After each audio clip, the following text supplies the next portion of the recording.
I built and sold a multiple seven-figure online health business, and over the past 8 years, I built an 8-figure coaching company helping health practitioners and coaches build 6, 7, and 8-figure businesses themselves.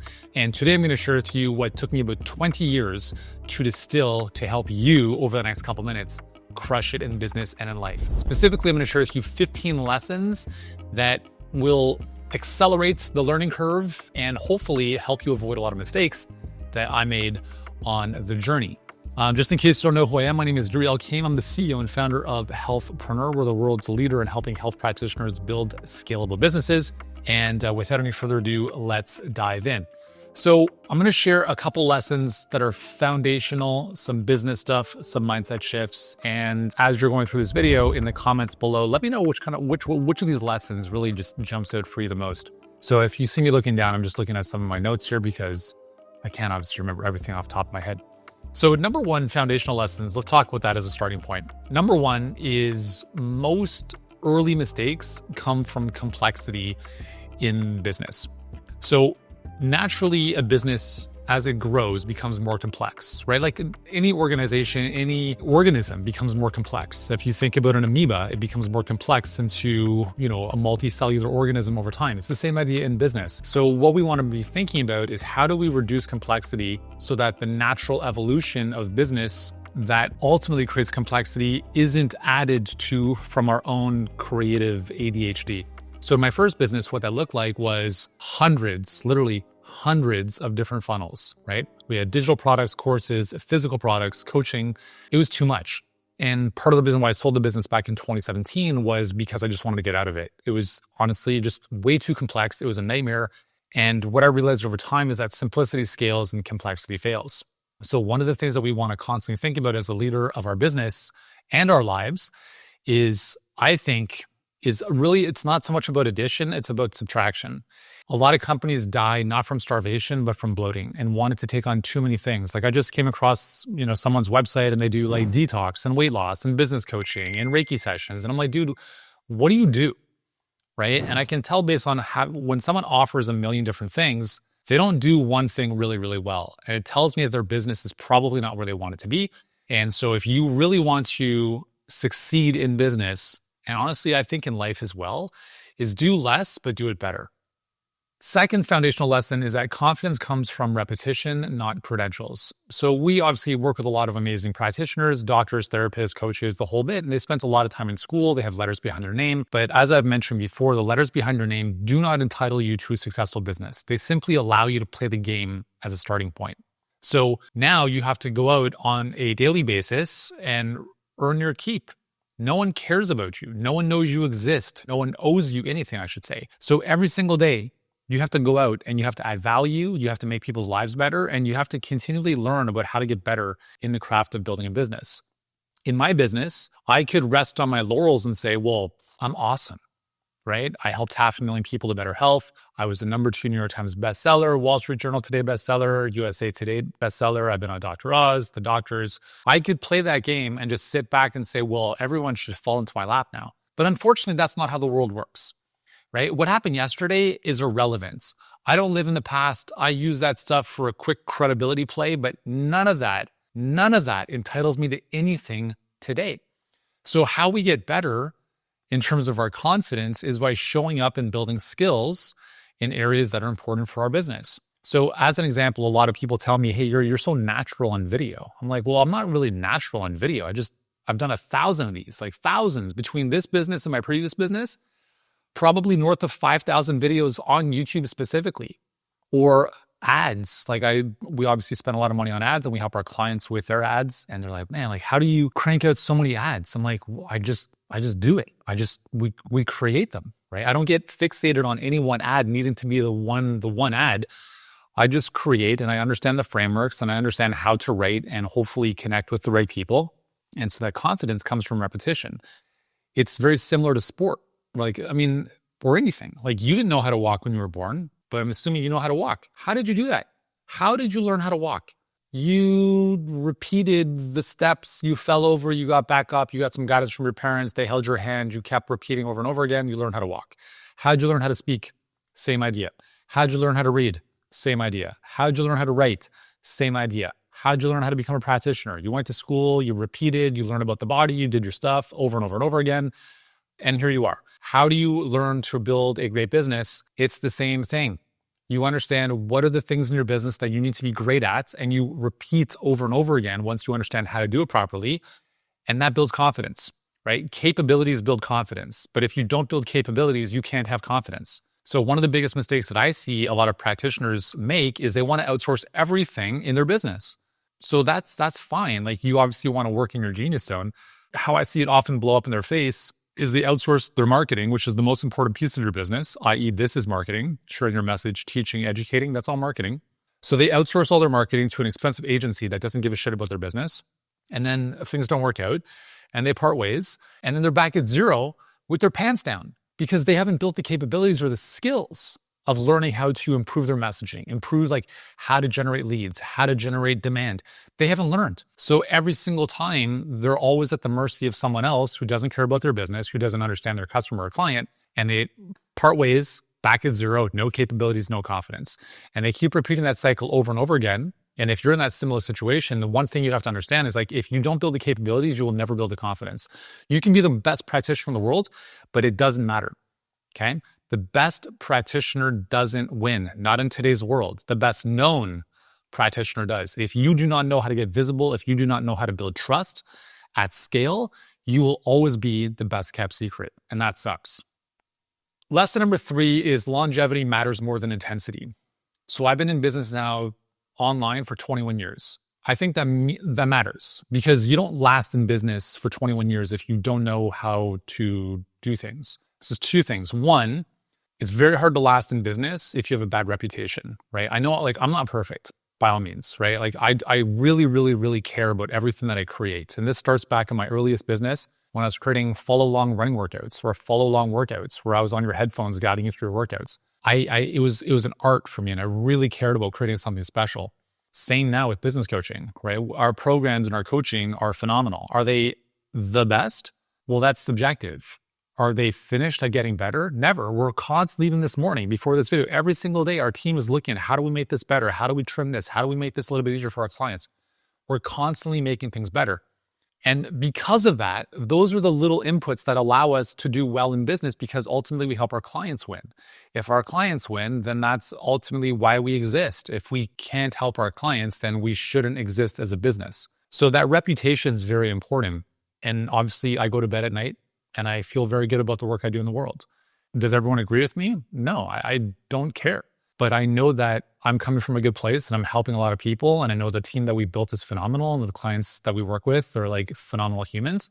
So that's important, right? That reputation is very, very important. And the second thing is like, it's hard to last in business if you're not profitable. So if you don't create a profit in your business, you're not going to last very long. So if I've been in business for 21 years, at a certain level, you understand like, okay, maybe there's some stuff that they're doing right. Because if you don't have a profitable business, unless you have a shit ton of cash sitting around that you're just burning, you're not going to be in business very long. So why that matters is because I believe that longevity equals trust.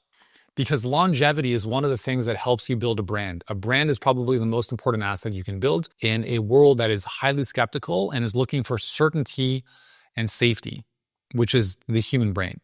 You don't build a brand that people know, like, and trust overnight. It doesn't even happen over 5 or 10 years sometimes. Like, you have to constantly be putting yourself into the marketplace and swinging, striking out, hitting some singles, hitting some home runs. But the key is that you're constantly playing the game. And if you're able to play it long enough, then eventually you will build a brand that people recognize. And because of the fact that you've been around longer, they simply are going to trust you more. Because if you've been around for a long time, that signals to the human brain that there's something that you're doing right.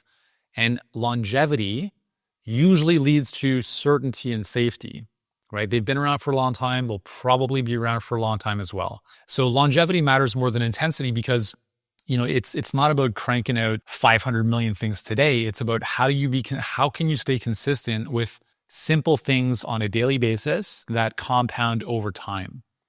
And I see a lot of businesses that, you know, even from when I started back in 2005, they had a good run and then they just kind of disappeared. You know, they weren't able to stay consistent long enough, nor did they want to. And that's fine. if you want to build a legacy, if you want to build a brand, and when I say a brand, I'm not talking about a Coca-Cola, I'm talking about you as a personal brand, most likely.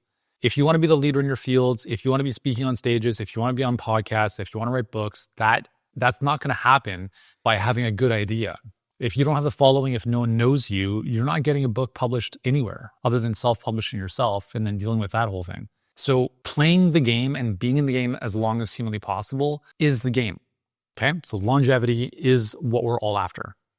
Okay, so fourth kind of flows from that is the goal is sustainability, not quick wins. I have a saying that goes like this: if it's not scalable, then it's not sustainable. And if it's not sustainable, then you probably shouldn't do it in the first place. Most practitioners operate in a business model that is absolutely broken to its core. And I don't care if you believe me or agree with me on this, because I'd love to hear the argument to the counter to this. In a one-on-one coaching model, it's not scalable. It's scalable to a point, right? And that point is your own personal energy and time. So you can see, 40, 50 clients a week if you want, and that's it. So you can't scale that beyond that point. And therefore, if it's not scalable, okay, what that means is it's all on your shoulders. And if that's the case, then it's not sustainable. How long can you do 40 to 50 hour one-on-one sessions for? A couple years, 5, 10, 15, maybe? Like if you look at massage therapy as an example, it's by nature an unsustainable practice. Every single massage therapist I know, they're looking to get out of it after about 5 or 10 years because their hands are crippled. That's not a sustainable practice. Does it mean that the modality itself is flawed? No, it's not. It's just the reality of the situation. So if you get yourself into that position, just recognize like you have a very short lifespan in that business model. And if you're not open to alternative methods of helping people, then you will always be stuck in an unsustainable model that will burn you out. So one-on-one, as an example, I don't believe is the best way to help people. And a lot of people think that I'm being greedy and I don't give a shit about people when I say that. And my take on this is like, number one, I'm not going to argue and debate people. For those who get it, no explanation is needed. For those who don't, no explanation will do. So I don't bother complaining or debating with people who are not on the same wavelength. I don't need to be right. I don't care. So my whole philosophy on this is I worked one-on-one 12 to 14 hours a day for 7 years before I started my business back in 2005 as a trainer and nutritionist. And I helped a certain number of people. I wanted to help way more people. So I needed to find a better model to do so. So naturally, I moved into more leverage, more group coaching. And what a lot of people think about is, oh, you're not working one-on-one with people, therefore you don't care about them because you just want everyone to be a number. That's actually not true in the slightest. The reality is I care so much about helping people, I have to find a better way to do so without them relying on me. Think about that for a second. You see, like your reality, or not, necessarily yours, but everyone's reality is a reflection of their own belief systems. If someone believes that one-on-one is the only way you truly show someone you care, then they're going to look at everything to basically support that belief, right? And that's fine. But again, it's limiting what they're capable of doing. So for me, I don't give a shit if you work one-on-one with people or if you work in more of a leveraged fashion, but it's about getting clear on what's important to you. Like if you want to build a business to $100,000 a month, you're not getting there by working one-on-one unless you're charging $10,000 an hour. But even then, it's not sustainable and it's not scalable. Okay, like what happens if you want to take a week off? You don't get paid, your clients don't get helped. What happens if you get sick? Same thing. That's not a sustainable business. And if it's not sustainable, it's only a matter of time before it crumbles. So the goal is to think about how do we build a business, an ecosystem that is sustainable. And part of being sustainable is I'm not talking about recycling plastics, obviously. I'm talking about building a business that doesn't hinge on you for everything, because the business should be its own entity independent of you. And it doesn't mean that you don't care about people. It doesn't mean that you don't give a shit. It means that you care so much that you have stepped back to build the machine that can help more people. So like in our Health Business Accelerator program, as an example, I spend a few hours a week, 2 to 3 hours a week coaching clients. Okay. Now, if I work one-on-one with someone, it's 1 call a month and it's about 10 times the price. Now, obviously that person has to be at a very high level. They have to be doing $1 million plus in profit, whatever, but they get less of me for more money. And that's also part of the fact, like, when you deal with higher level people, they don't need as much, etc. But here's the thing. In HBA, someone gets more time with me than they would if I was coaching them one-on-one. Okay. But in obviously more of a group-based fashion. And then when I say group-based fashion, I'm talking about group coaching calls that have maybe a dozen people on them. Okay.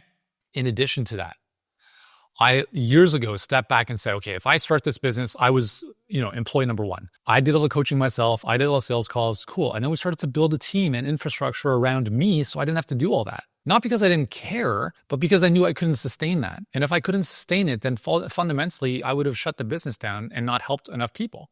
So I looked at, okay, how do I start to leverage or systemize my expertise? How do I productize my knowledge? So instead of me repeating the same thing a million times on a call, I can turn that into trainings that our clients can go through. So instead of me repeating it every time, I'm just like, hey, watch the training. And then we can dive into nuance on the call. In addition to that, because I don't want to be the single point of failure in the business, we built this beautiful coaching team of world-class experts that all support our clients. So now instead of me just being the sole source of expertise, we offer up to 25 coaching calls per week on every aspect of someone's business. So does that mean that I don't care about people? No, it means that I care so much that I wanted to build a better ecosystem to better support our clients. So that's what I'm talking about when I talk about the goal is to be sustainable. It's not about short-term wins and making everything about you, because it's not. It's not about you. It's about you are maybe the messenger, the messiah, however you want to determine that. But how you help your clients should not be dependent upon your time. I've spoken with so many practitioners who they're so full of themselves. And I share this with all the love in the world because I was a practitioner. And obviously we help health experts for a reason because they're magicians. But there's so much ego and there's so much I'm the only one in the world who can do this, who can do what I do. I'm like, that's awesome. Have fun with that. You don't want to be the special snowflake. You don't want to be the most inexpendable person on the team. You want to get to a point where your team doesn't even need you. Your business doesn't even need you. And it's not to say that you're not important, but it's that you've built the right infrastructure around you where that you can take a week off and things continue to grow. And so it's just a different way of thinking about things. And that's why, as a practitioner, you have to understand that the business model you were taught, which is almost nothing in school, is see people one-on-one, look at the clock, our session's over, I'll see you next week. That is a fundamentally broken, completely flawed, and unsustainable and useless, to be honest, useless model for your clients. They only get better when they see you. How is that even in any way, shape, or form remotely okay? I work out with my trainer twice a week. I also work out every single day outside of that. That's like me saying I can only get in shape if I saw my trainer. No, right? That's just going to be an accelerant. But if I'm not doing things on my own, if your clients are not doing things on their own, they're not getting better. But that's what happens is we create dependency. And when you have dependency, you can't empower your clients. When you create dependency, you have no freedom for yourself. And that's not sustainable. Okay, fifth foundational lesson is wisdom is earned by staying in the game long enough. Wisdom is essentially looking back over experiences and extracting the lessons, and then ideally sharing them with whoever is open to hearing and benefiting from them. So this is an example of a video that hopefully imparts a little bit of wisdom. It's 20 plus years of business experience condensed into a couple lessons that hopefully can help you. Call that wisdom, call it whatever you want. The problem nowadays, especially in the coaching space, is anyone can become a coach. So easy in, easy out. There's no barrier to entry. If you're a medical doctor, it's a different story. You spend 10 plus years in school. You're spending just $400,000 on tuition. That's a different ballgame, right? So now what's happening is we have all these people with a phone who are just shooting their mouth off, talking about this is what you should eat, and this is how you should work out, and this is how you should live. And it's dude, you're 17 years old. Shut your trap, right? Talk to me when you're 70. And listen, good for them for what, putting themselves out there, but it's really tricky now because, discernment is really important. Discernment is who do I listen to? And I'm not here to tell you who you should listen to. I don't care if that's me or anyone else. You have to find someone or a select group of people that really resonate with what you believe to be true, and then turn off everything else. Because there's so much noise and we are starving for wisdom in an age where information is abundant. There is so much noise that what we have to really look for are the silence between the notes. And the silence between the notes in this case is the wisdom. And the wisdom usually comes from people who've been doing this long enough. And you can usually tell very quickly when someone's been in the game long enough based on listening or watching them speak, period. When I look at someone's video, when I watch someone's video, or if I listen to them on a podcast, and I very quickly, I'm this person, they've been at this for a moment, versus someone else who has been at something, their craft, for a very long time. It's a very different conversation. There's a level of articulation and metaphor and story and conviction and logic that becomes much more compelling. And I would encourage you to become that person for your marketplace. Like if you look at a lot of the biggest leaders in the health space, right? Like look at Mark Hyman as an example. Great guy. What is he, like a 10-time New York Times bestselling author? Like who do you think all the other health experts are looking to? They're looking to people like that. They're looking to, Dr. Peter Attia. They're looking at all these different people who are already at the head of, I'm not going to say they're at the top of the game because there's always another level, but they've been doing that for a very, very long time. Dr. Oz, he was a medical doctor. Then he became a cardiac surgeon. So he specialized. He went from general practice or generalist to specialty, but still nobody knew he existed. Then he becomes a guest expert on the Oprah Winfrey Show. He does that for a while, and now he becomes America's doctor, and then he starts his own show. And then he becomes, at this point, almost, pretty much in the politics. So these individuals, these kind of like leaders in the fields, they don't get there by chance. They get there by time. They just stay in the game so long that they have so much track record and so much credibility from just being in the game for a very, very long time. So again, like a big piece of what we've been sharing over the past couple minutes here is just being in the game for a long time, right? We talk about building a business that's sustainable, staying in the game. Wisdom comes from like longevity, right? Hopefully you get the idea here. The goal in business is to stay in business as long as possible. And when that happens, a lot of the other stuff that is initially challenging becomes a lot easier over time. And I'm sure you've seen this, whether it's, a quote from Hyman or anyone else. I've seen this stuff it's actually hilarious. They'll put up a quote that says, the key to feeling better in your body is drinking 8 glasses of water a day, right? Some stupid, random, like everyone knows that type of piece of information. Yet it gets shared tens of thousands of times. Why? It's not the message. It's not the message. It's always the messenger. And you will never become the messenger that people want to listen to if you don't stay in the game long enough with a compelling message over and over again to eventually become the messenger who can say whatever they want. And people are like, oh my God, he said it's sunny outside. Share, share, share, share, share. So everything becomes a lot easier the longer you stay in the game. Let's move on to a little bit more granular business lessons. So number one here is that ownership beats outsourcing early on. I really believe that you should do everything in your business for a period of time. You should sweep the floors and you should dust the corners of the walls. You should do everything. And also, you want to get to a point where you only work in your zone of genius, which is the 1, 2, or 3 things that you're better at doing than anybody else, and it lights you up. But you have to earn the right to do so. What a lot of people get wrong is they do that way too early on, and they're like, I don't want to do this other stuff. But you're not making any money, dude. You have to do everything. When you get to a point where you're making, let's say, $500,000 a year, then you can start to build out a little bit of a team. Maybe you have an assistant. Maybe you have someone helping you with ops, depending on the type of business you have. But to outsource your social media content, your marketing, your sales, all of the stuff that is vital to growing a business, you have to learn that stuff. When I started Healthpreneur, so I was employee number 1. Okay, so it was just me. I did all the sales calls. So I did 4 to 6 calls per day. And that was part of the reason why we went from 0 to $1 million in 7 weeks, because it was me and I could sell this. 2, I wrote all of the ads, every single one of them, and I pushed the buttons in the ads manager. I did that for 3 years. What did that help me do? It helped me get very good at running ads, which just so happens to be one of the things that we help our clients do better than anybody else. If I outsource that, I don't have that skill or capability to now teach others. If I don't do my sales calls and I don't become masterful at sales, that's not a skill that I can help other people develop. Do you see where I'm going with this? Now, in full context, I haven't done a sales call in maybe 4 years. Why? Because I don't need to. We have a sales team. I've coached them. I've led them. They've seen the examples. They know how to do the thing now. But I can't go from day 0 being like, I don't want to do sales calls because I don't like getting rejected. No, it's like you got to eat the shit for a bit. So I see this so often. Like you have to own, like you gotta put on all the hats. That's why 0 to 1 is the hardest part of business. When I say 0, I mean 0 to $1 million. You have to get product market fit.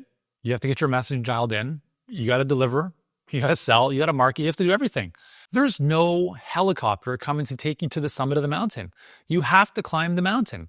There's no way around it. And the people that I see struggle the most, they have all these fancy marketing teams. They have a board of directors. I'm like, dude, you're making 10K a month. Who's your board of directors? Your dog?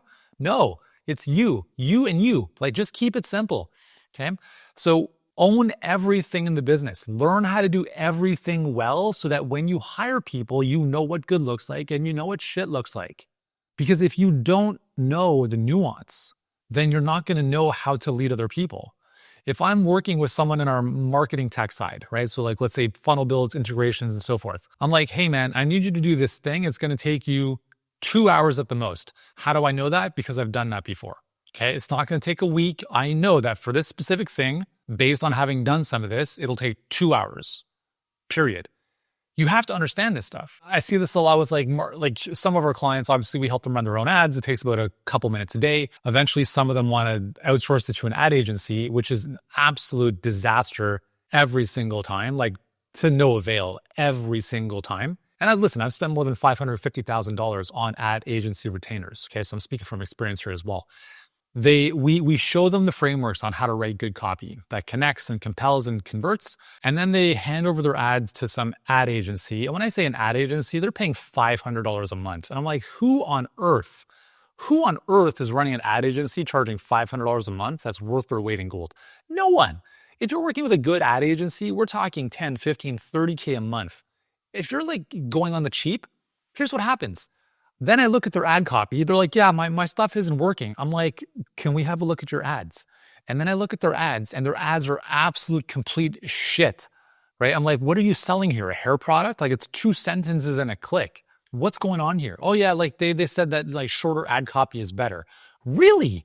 Shorter ad copy is better. Have they shown you the funnel metrics? Have they shown you the caliber of people showing up on calls? Have they shown you what those people are like saying on these calls? No, because they don't care. When you own your business, when you own every aspect, like there's a level of like obsessiveness you have to have with this. In our business, one of our core values is owner-like commitment. The biggest reason we let people go is because of a lack of owner-like commitment. Ownership trumps everything. Because when you take something and you own it, like I'm going to master this because it's important, everything else figures itself out. So be willing to learn everything, the numbers, sales, marketing, everything you don't want to do for the rest of your life. You have to learn it early on. And I promise you, it will be so valuable that you do. I don't know how many more times I can say this in different ways, but like when you're under $1 million, you need to own all of it. And it doesn't mean that you're going to own all of it forever. But if you're not willing to work on the business, build the systems, sometimes working in the business aside from just client care, the marketing, the messaging, putting out content. Yeah, it's a lot of work. So is getting in great shape. Am I going to outsource working out to my trainer? Like, hey man, like you do the workout for me. I'll just benefit from the work. No, you got to do the work. You have to take ownership.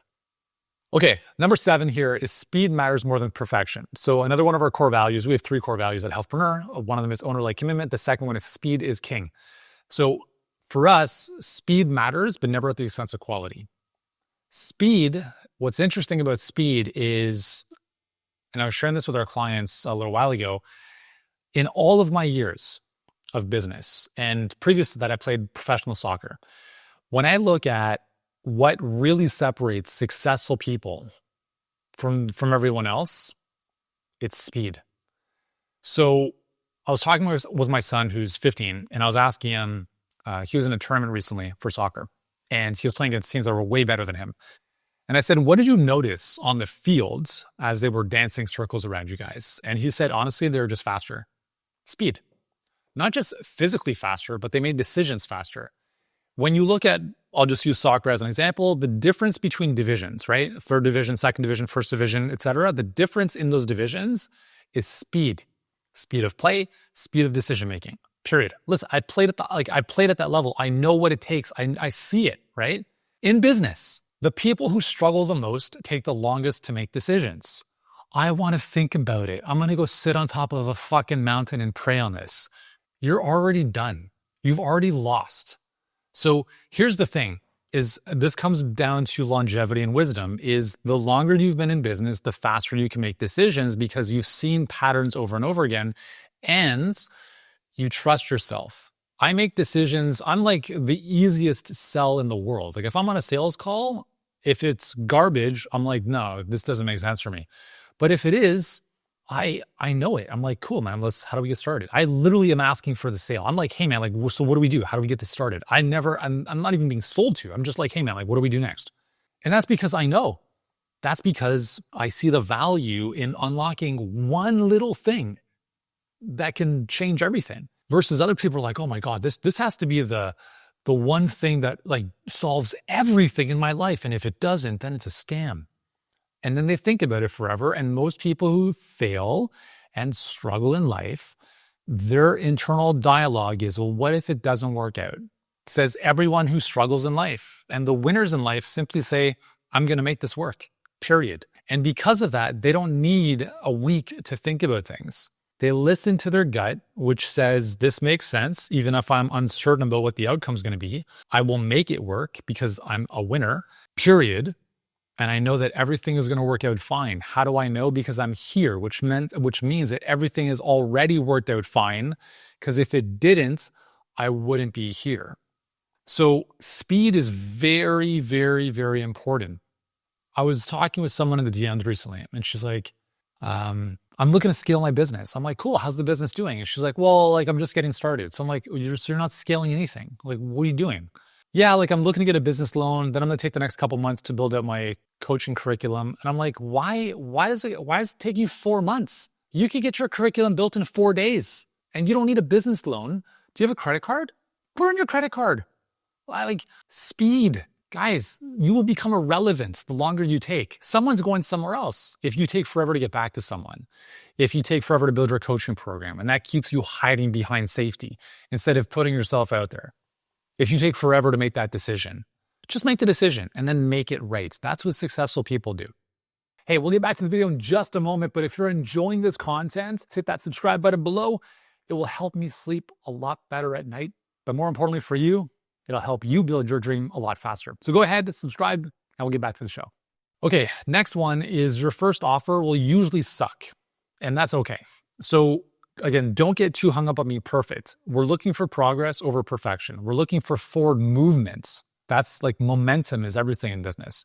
So what I mean, your first offer, I mean like you put out your coaching offer, the way it's articulated, the pricing, how you talk about it, whatever, and it might fall flat. That's fine. But you want to be getting feedback from people you're speaking with. You want to get feedback from clients, and you want to look at how you can make it better. So when I started Healthpreneur, HBA, which is our main coaching program, was a 2-day live workshop for $5,000. That was 7 years ago. Fast forward to today, it's a very different animal. It's not a 2-day live workshop. It's a full-on coaching program. Every single day, we're with you in the trenches. We're building stuff with you, installing it into your business, helping you become the business owner you need to be. And it's no longer a $5,000 price point. It's way more than that.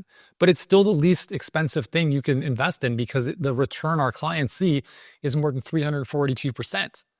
So the reason our clients see such big returns on average, and do all of our clients win? Of course not, right? Some people don't want to take ownership, right? Really simple. They don't want to show up to class and they expect A+. It's not going to happen, sorry. But most of our clients do very well. So you look at the types of clients you work with. We've worked with thousands, right? And we're like, never working with those types of people ever again. As an example for us, a lot of the soft healers, like the Reiki practitioners, the astrologers, the sound bath people, those kind of modalities, like never. Ironically, I have a tremendous amount of respect for those modalities, and so does our team. Like we're very woo-woo. We're into like the tarot cards and spiritual stuff and law of attraction. But from a business perspective, stay away from me because there's just a big disconnect. And if you're that person, like no disrespect, but it's not the type of business that we know that we can help. For us, and again, this is based on putting an offer out, seeing the types of people that come in and iterating and making it better over time. For us, we're looking for the actual specialists, the chiropractors, the physical therapists, the doctors, the dietitians, the people who specialize in certain conditions. Those are the clients like that. Like the results that they get are just out of this world if they do the work. So for us, that took a moment to figure out, right? And this is what you're going to figure out too. You're going to work with, dozens or hundreds of clients. And you're like, man, these people I never want to deal with ever again. And that's okay. Because again, like we go back to, if it's not scalable, it's not sustainable. If you are building a business working with clients that you fucking hate, stop working with those clients. Period. Like if you don't want to work with people who don't value their health, raise your prices. But I want to help everyone. Cool. Have fun with that. Or you can work with better clients and charge more. But I don't want to work with the wealthy only. You're not working with the wealthy only. You're working with people who value their health and are willing to spend the money. Because if they're going to pay $3,000 or $4,000 or $5,000 to work with you or not, they're going to spend $3,000 or $4,000 or $5,000 guaranteed somewhere else in their life. You understand this, right? Someone says no to working with you because your pricing is whatever. That's a bullshit excuse. Because in the next couple of weeks, they're going to blow that money on something else. It could be groceries, it could be a car, it could be a new iPhone, it could be a trip. Guarantee 100% certainty they're spending that money unless they're going to die tomorrow, which is probably not going to happen. So all of this to say that what you initially put out to the marketplace is not going to be as good as what it is in 5 or 10 years from now, because you're going to be getting feedback and you're making iterations, just like iPhone, whatever level we're at now, is better than the first iPhone, right? Better pixel, better camera, better, whatever. Same idea. So your first offer is not going to be the best one, and that's okay. Be okay with it not being perfect. It's still good enough to help people. Okay, this next one is going to hit some of you guys hard. Your marketing is going to impact way more people than your coaching or service ever will. Let me show you why. Let's say your marketplace is 100 people, just to keep the math simple. And in that, you're charging a higher ticket, right? So several $1,000s for an outcome. And because of that, even if it was a lower ticket, and not everyone's going to work with you. So you charge, let's say $5,000, and out of those 100 people, 2 people are going to pay you that money. So you have 2 clients out of that 100 people that are actually doing the work with you. Okay, that's 2% of your marketplace. Now, what happens with the other 98%? If you do not add value into the marketplace, if you do not constantly put yourself out there and put content and valuable things into the marketplace, knowing full well that 98% of those people will never work with you, then you're fundamentally playing small. And also, you will recognize eventually, if you do this, that your free information is going to help way more people than your paid program ever will. And that's okay. And I'll show you how this plays out, because a lot of people ask me already, like, I don't want to give away all my best stuff. And I'm like, why? What are you worried about? Well, they might take it and never work with me. And they probably were not going to work with you in the first place. People will make a decision to work with you not based on what they're expecting, but based on what they've already experienced. So why do you think that samples at Costco, as an example, is part of their business model, if you will, right? They have a new product, they have chicken fingers, whatever. People stand there with samples to try the chicken fingers. Okay, you try the chicken finger. Are you more likely to buy the chicken fingers as a result of trying the chicken finger? Yes. And that's because you're buying it based on what you experienced, not what you're expecting by looking at a box in a freezer.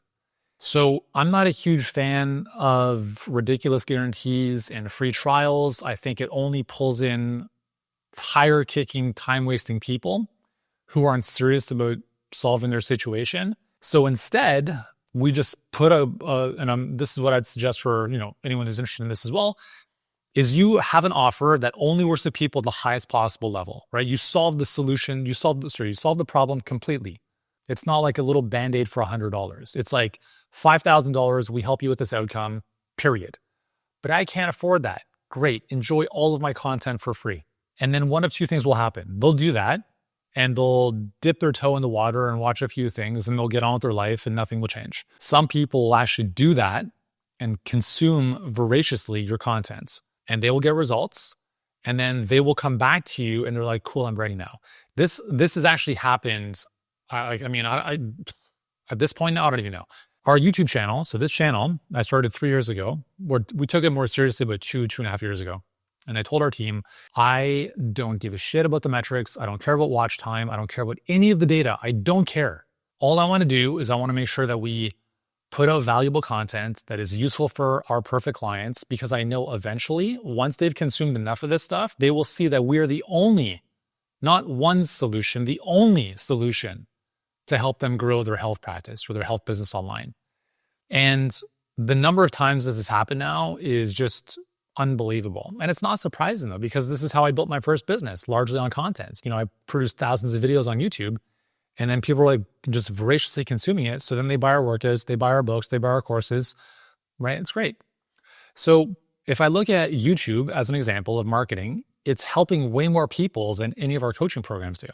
Some of those people I will never see ever in my life. And there have been other people that have taken the stuff off YouTube, built it into their business, taken their business to 30, 40, 50K a month, in one case, 700,000 a month, and then came to us and said, hey man, I've watched all your stuff. This is what I'm seeing now. I'm ready to work with you guys. That's awesome. Right? So that's an example of what can happen when you put all this stuff out there. So do I really care about all the people that have taken any of the content on this channel and are building their businesses without giving me money for it? No. How does that hurt me? Like, it's not like our business has gone down.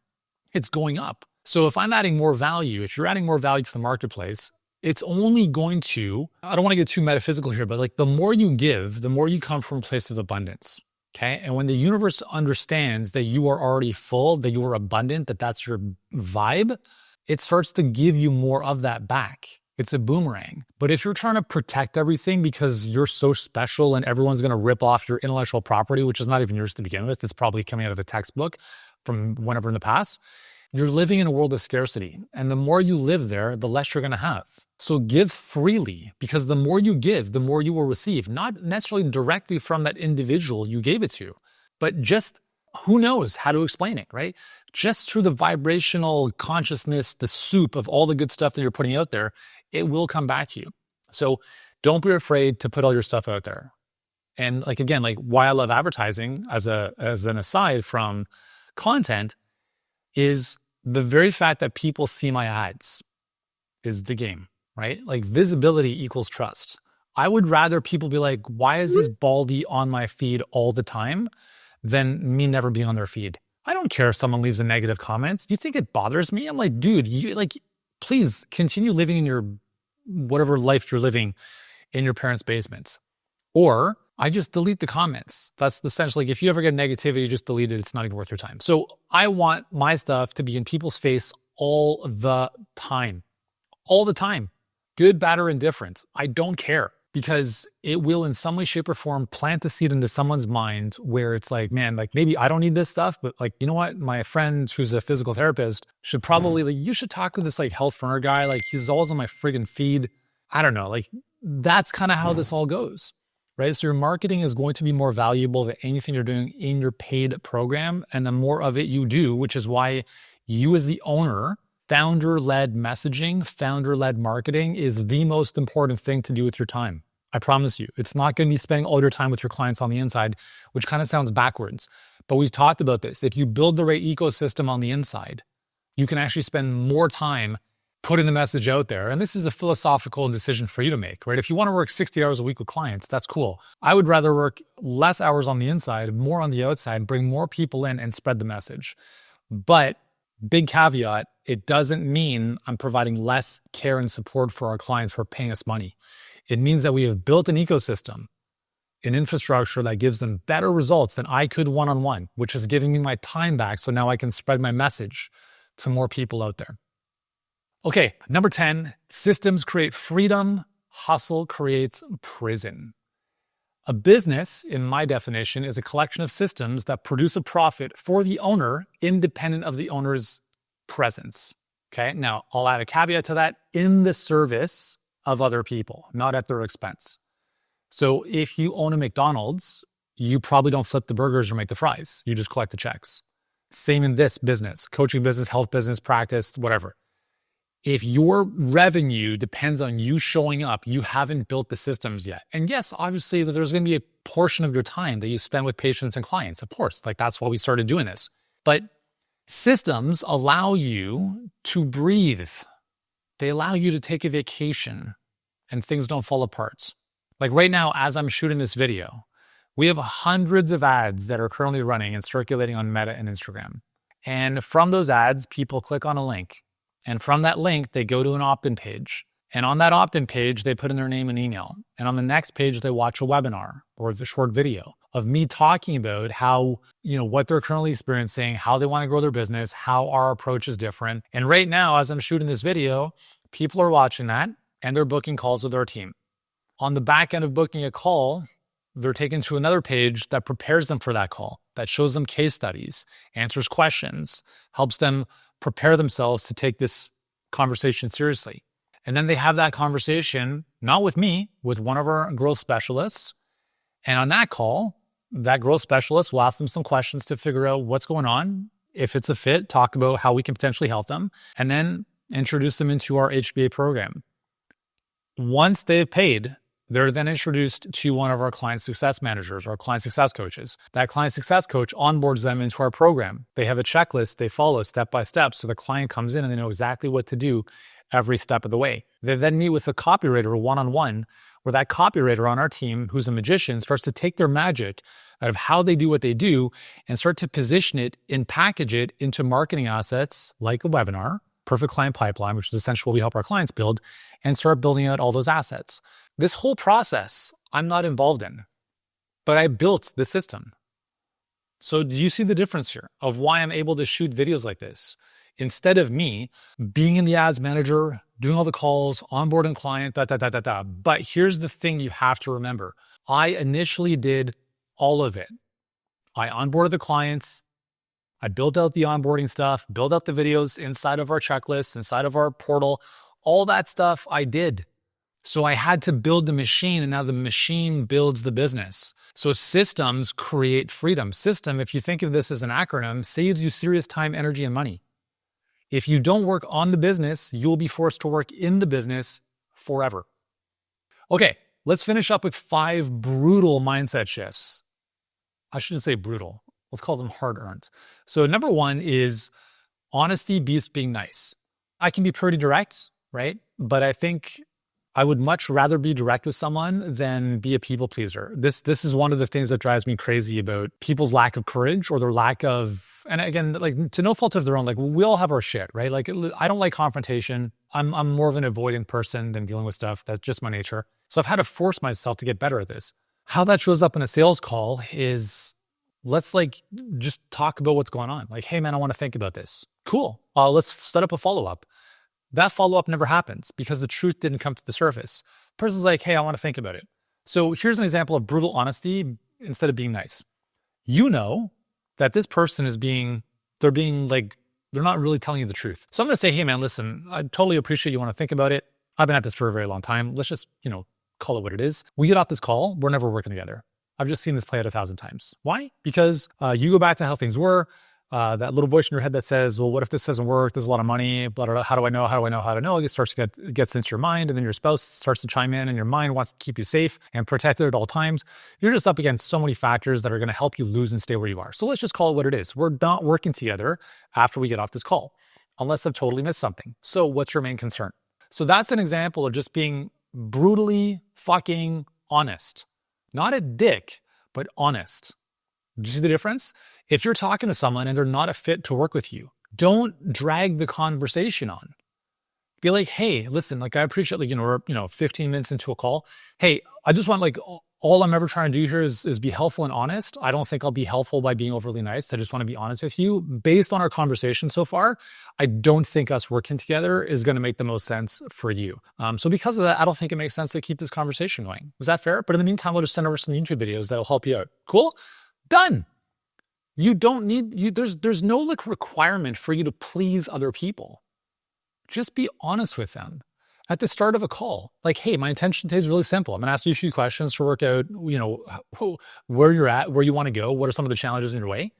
I'll provide some clarity and some context along the way. And if, we are liking what we're talking about and this is a good fit for you and vice versa for us, I'll talk about what potentially working together could look like toward the end of this call. There's no surprises. Is that cool? Yeah, awesome. In a webinar, First couple seconds, hey, welcome. We're going to talk about this and this and this today. Okay, cool, awesome. So there's two types of people watching this. Right now, you could be the information gatherer. You're just here to see some information. You want to kind of figure things out by yourself. That's totally cool. You'll get a lot of stuff and you'll leave happy. The second type of person is someone who actually wants to solve the problem today.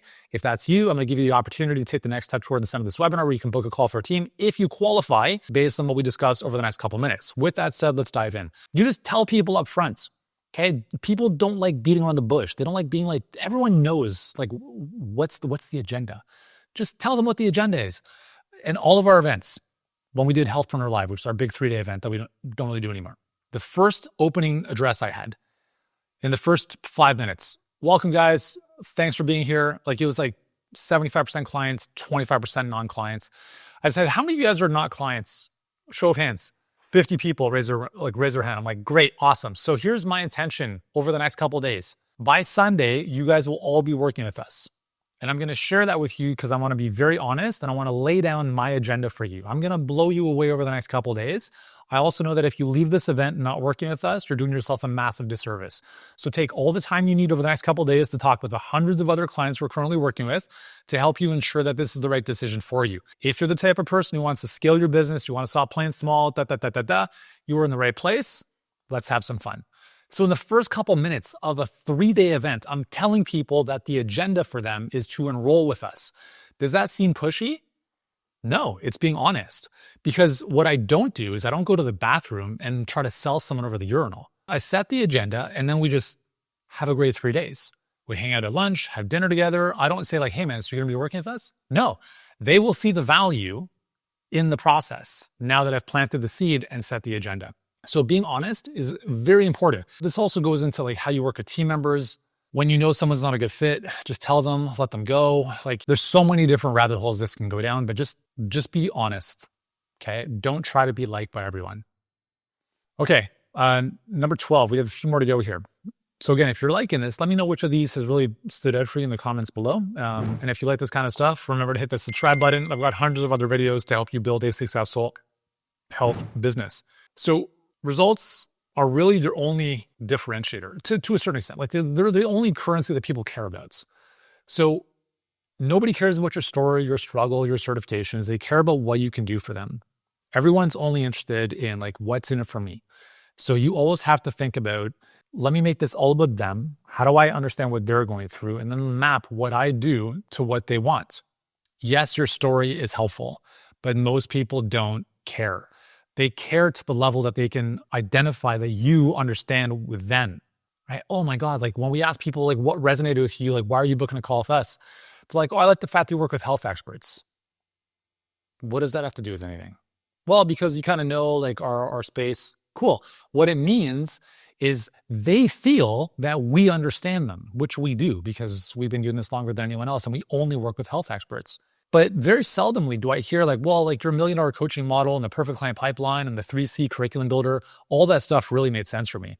We hear that maybe 10% of the time. The rest of it was like, I like the fact that like you guys are working at health experts, or I resonate with Yuri's story a little bit because in some way, shape or form, it reflects on them as like, oh, they get me, right? That's really important. But, and this is one of the things that drives me crazy about Instagram, is like, it's not about you. It's like, just make it about like, how do I constantly make it about them? How do I add value? How do I make this person's day better for having watched this 30-second clip? So always making it about them with respect to results. The longer you're in business, the more results you can share. I would strongly recommend collecting data for all the clients you're working with. This is why I'm able to tell you that on average, in 2025, our clients saw an average return on investment of 342%. Why? Because all of our clients have a critical numbers dashboard. We track all of their numbers every single week, and we know exactly how much they're spending, how much they're making, how many clients they're enrolling, what the return on ad spend is. Like every aspect of their business we can see. And that allows us to now have more two things. One is we look at how we can get better at helping some clients in certain aspects of their business, or if we see patterns like low show rates as an example, consistently, we're like, cool, awesome. Well, maybe we need to move to paid consults because that will eradicate show rates altogether. Now it's 100% show rate. And obviously that was an evolution that we made with our perfect client pipeline as an example. But also we look at the data our clients are seeing, right? Like, hey, yeah, on average, our clients are seeing this. right? And so do that with your clients. How much weight loss have they achieved? If you work with qualitative things like energy, scale of 1 to 10. 10 is I have more energy than a battery. 1 is I have nothing. I can't get out of bed in the morning. When you start working with someone, where are you at right now? 3? Cool. 30 days later, assess them again. I'm at a 6. In 30 days, our clients see a 100% improvement, a doubling of their energy based on X number of clients surveyed. That's a really simple way to quantify qualitative results. And the more you can do that, the more you can put that into your marketing, and you're not making claims, you're just sharing what your clients are seeing. And then, disclaimer, this in no way, shape, or form implies that you will see these results. All I can promise you is the same process, the same system, the same support that helped these clients get these results. 13, the market rewards clarity, not cleverness. Now, this obviously, I think it depends. If you look at Instagram, I think Instagram rewards cleverness a little bit more than clarity. But if you look at YouTube, what I love about YouTube is you could be boring. You could be like, I don't consider this to be overly entertaining. It's clear, hopefully it's useful. And I think that your right people are going to value usefulness and clarity over entertainment and cleverness. The cool thing about being a health practitioner is you have the one thing that everyone wishes they had, which is deep, deep expertise. That is the one thing that just levels everything. However, if you can't grab attention online, then you become the best kept secret, or you remain the best kept secret, which is also very frustrating when you have that expertise. So you have to learn how to package things, right? In the form of a YouTube video, we have to have a good thumbnail. We have to have a good headline. We have to grab attention to bring people in. And then the rest of the video has to deliver as well. So clarity over cleverness from a messaging / content perspective, but also, again, coming back to what we started talking at the top of this video is just keep things simple, right? Don't overcomplicate your business. Have one clear path for people to go into. For most of our videos here, it's if you like this video, the next step is to watch our $1 Million Coaching Model. In that video, we talk about how we help clients more specifically. At the end of that video, you can then click the link to then potentially book a call with us if you qualify. Every video just feeds into that, right? So it's just one feeder system into that singular pathway, not like my previous business, which a large part of our marketing was on our blog, which had 1.4 million visitors a month, which is pretty awesome, but it was a mission. We didn't have one pathway for people to enter. It was 12 different pathways. So if we had information on interval training that had its own funnel, another one for alkalinity had its own funnel, another one for fasting had its own funnel. It was just exhausting. So just keep things simple, keep it clear. It'll be better for your business and better for the market.